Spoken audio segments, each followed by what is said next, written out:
Jot! Jot! Jot deyim. O zaman tajikliler var o zaman aslında. Bilen tajik geçti.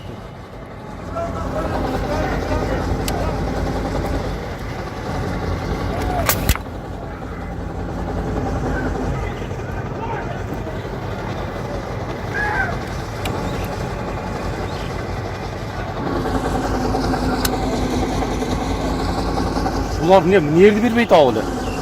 Ne? Ha? Şu yerdi mi? Şöyle bizi gidiyor da. Bir şey diyor. Kurdur bayıtlarına kılırsan diye.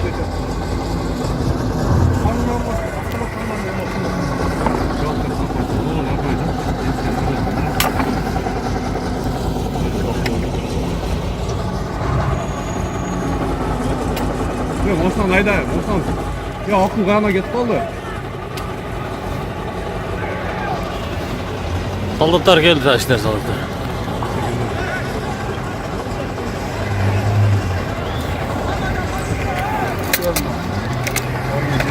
Bizde oldu.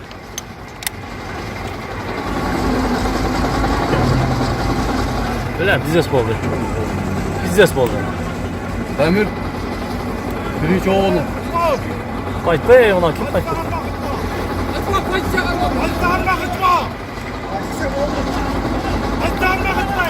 Oya yapacak.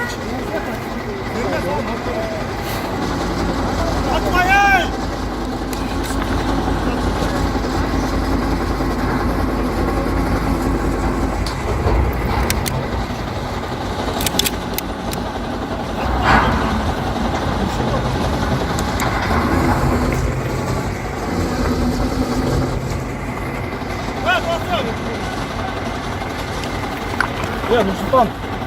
O ona yukarı bizimkilerden biliyor. Dikkatler çıkmadı bile. Var mı?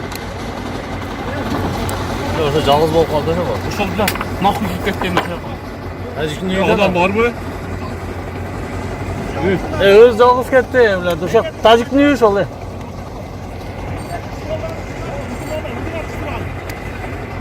Evet bile canlıcı böyle. Bile bunlardan biliyorsun. Saldırıcı işte kim biliyor. Uşaktan.